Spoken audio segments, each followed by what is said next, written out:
À toi, Anto, on t'entend. Bah, bah oui, tout le monde est timide, donc je me dis, je vais revenir parler, ça faisait longtemps. Pas de problème. Ouais, je reviens sur ce que tu disais, c'est vrai que les origines, moi, combien j'ai fait de space où je venais parler, des fois trop, mais c'était toujours avec plaisir. Du coup, vu que le sujet n'est pas revenu depuis longtemps, on sait que notre bonne vieille amie, la juge Cannon, elle a peut-être vendu la peau de l'ours avant de l'avoir tué, parce que elle voyait bien Trump, à mon avis, être président facile.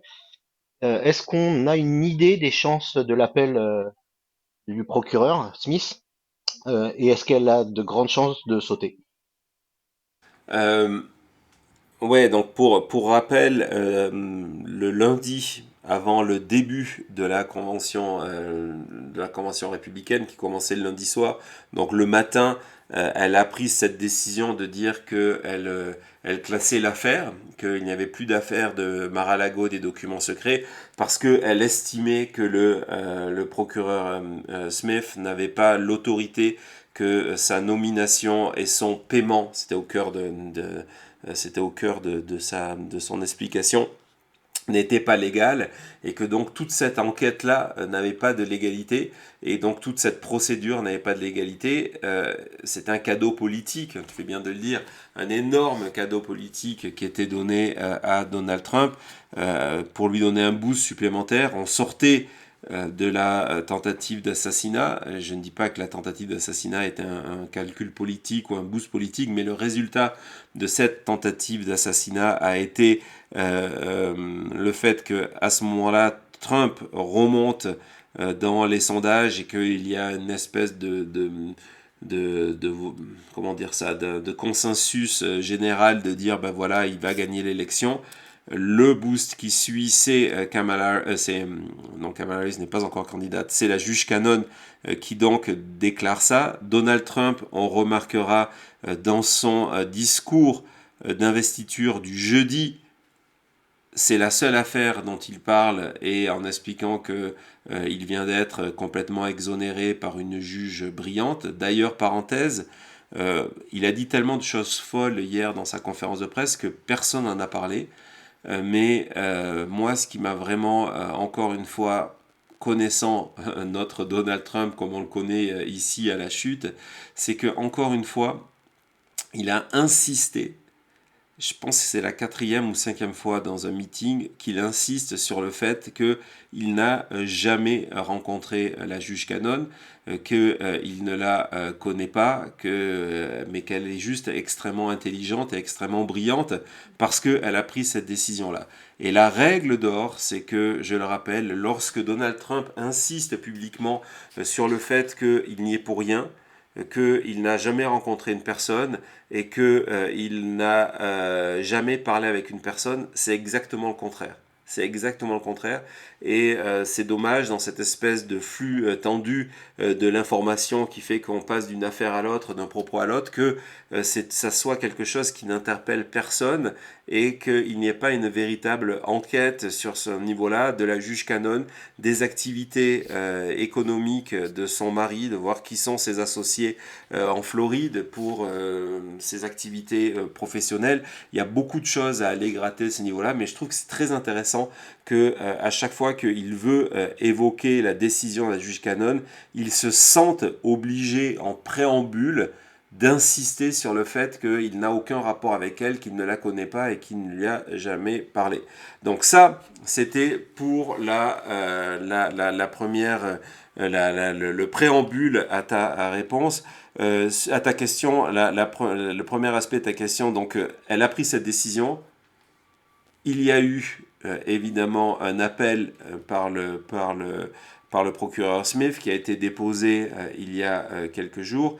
Et donc les probabilités que le 11e circuit, donc à Atlanta, qui est une cour d'appel conservatrice, hein, soyons clairs, contrôlée par des juges qui ont été nommés par des présidents républicains et qui euh, prennent arrêt après arrêt des décisions qui reflètent la plupart du temps leur vision conservatrice dans le sens américain, donc de la droite américaine, leur vision conservatrice du monde.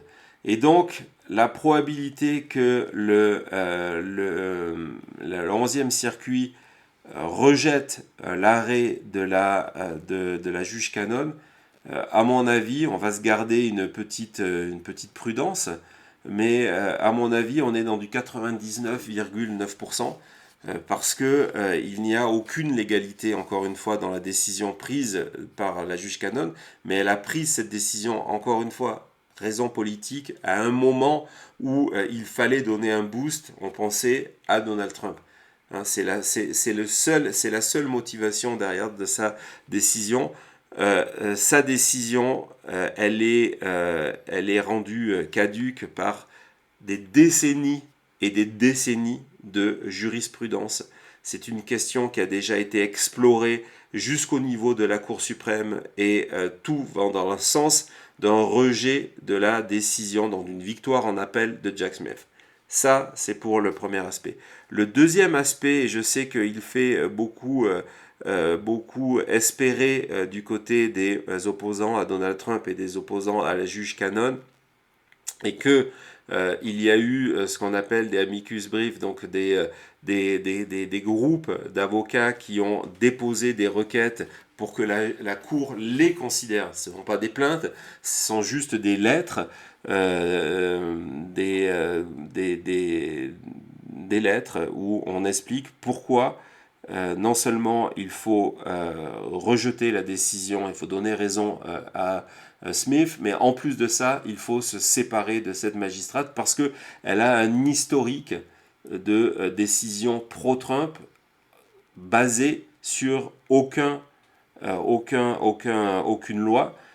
Dans une affaire liée à ce dossier-là, mais beaucoup plus en amont, où déjà elle avait hérité de ce dossier, elle avait été, par le 11e circuit, donc par la cour d'appel, elle avait été punie, et on lui avait retiré le dossier en disant que c'était complètement scandaleux.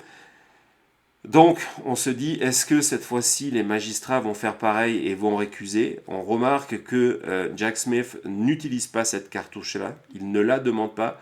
Pourquoi? Parce que, un, il préfère la garder pour plus tard, et deux, parce que récuser un magistrat, c'est extrêmement dur.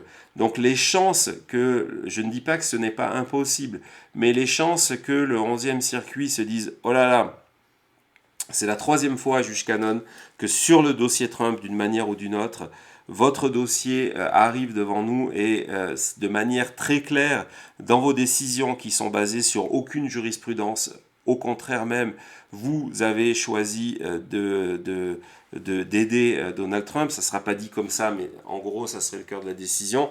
Euh, on vous retire ce dossier-là. C'est une possibilité, mais sincèrement, euh, lorsqu'on regarde les véritables raisons pour lesquelles on peut récuser un magistrat de force, après lui avoir déjà demandé ce qui a été le cas, hein, il faut savoir qu'on a déjà demandé, des magistrats ont demandé à juge Cannon de ne pas prendre ce dossier-là. Elle ne les a évidemment pas suivis.